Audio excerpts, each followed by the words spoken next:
Y es el coordinador quien facilita que se comuniquen unos con otros para mejorar el estudio independiente de cada uno. Pero tal vez sea una buena idea empezar por el principio. ¿Qué es el estudio independiente?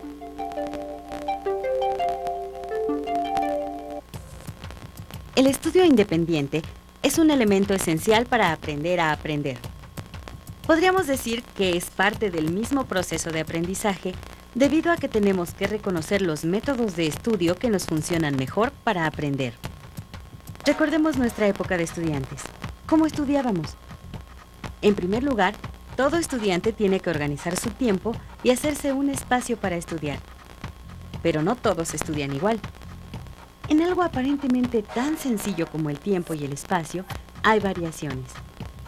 Por ejemplo, si preguntamos a nuestros conocidos, encontraremos que algunos estudiaban de noche en su casa, en la que había varios hermanos y a la hora en que se tenía la televisión encendida.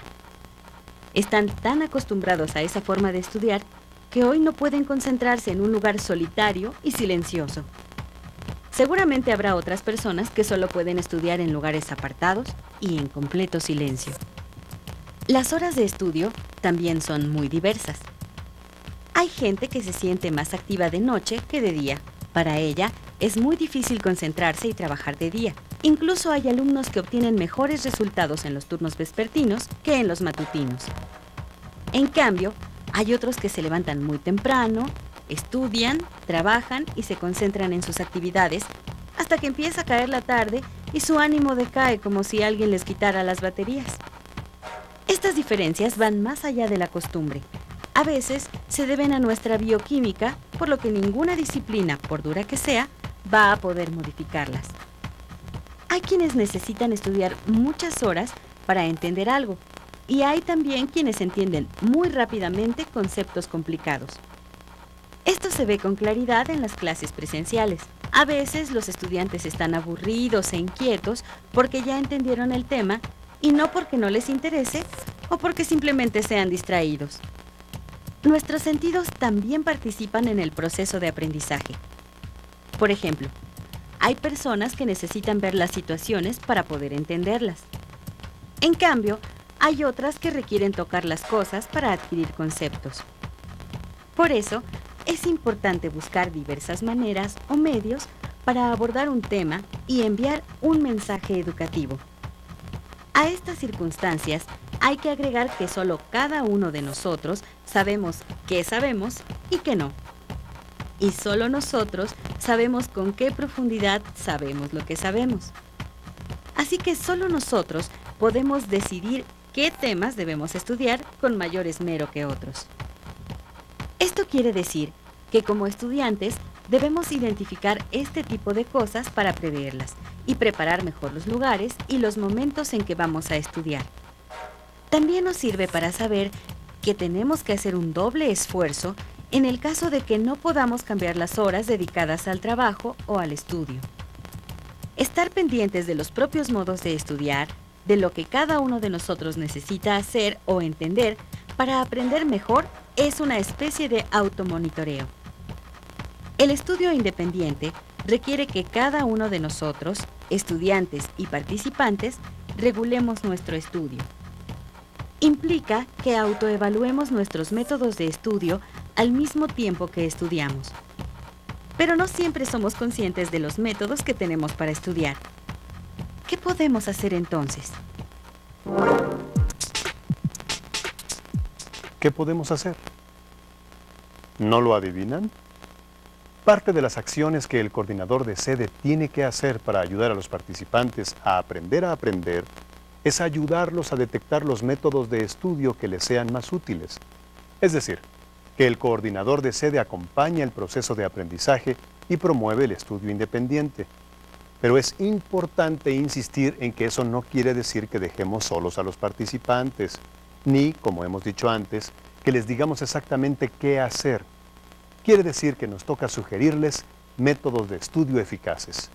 Nos toca ayudarlos a descubrir cómo aprenden mejor y proponerles actividades diversas enfocadas a detectar cómo se interesan más por un tema a encontrar las lagunas que requieren atención y las fuentes de información donde pueden cubrirlas.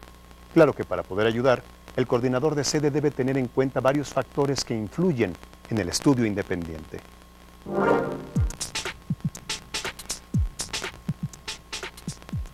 Hay factores externos como que el espacio donde se estudia sea el adecuado o que se tenga el tiempo suficiente para cumplir con los compromisos de estudio o los materiales que apoyan el curso. Pero también hay factores internos.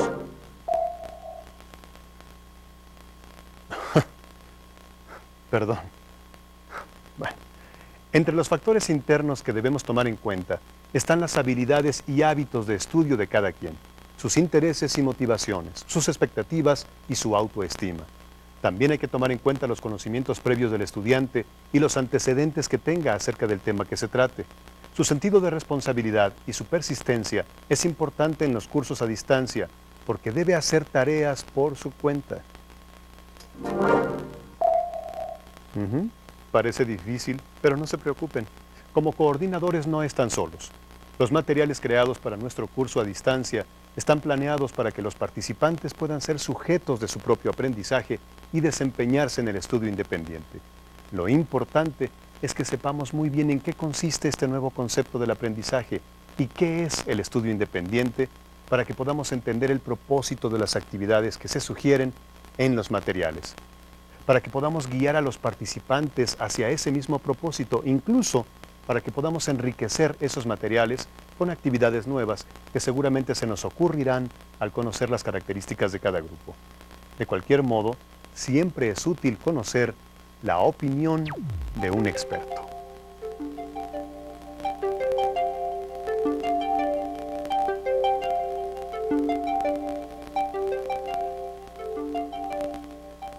Parte de los aspectos que se pueden estar propiciando son empezar a ofrecerle multitud de estrategias, de tácticas al estudiante. A veces no las usa porque no las conoce, no se le ocurren. Otro elemento que es fundamental es tratar de elaborar actividades en grupos virtuales, grupos presenciales, en las propias sedes, que no trabaje el estudiante solo, sino trabaje con otros compañeros. Aunque también hay que aprender a respetar al estudiante que a veces prefiere trabajar solo, sin que por ello deje de realizar actividades que sí conviene que realice con pequeños equipos de trabajo. También fomentar la interacción no solamente presencial, sino a distancia, a través del medio con otras personas. El hecho de que conozcas a otra persona que está en España o que está en China o que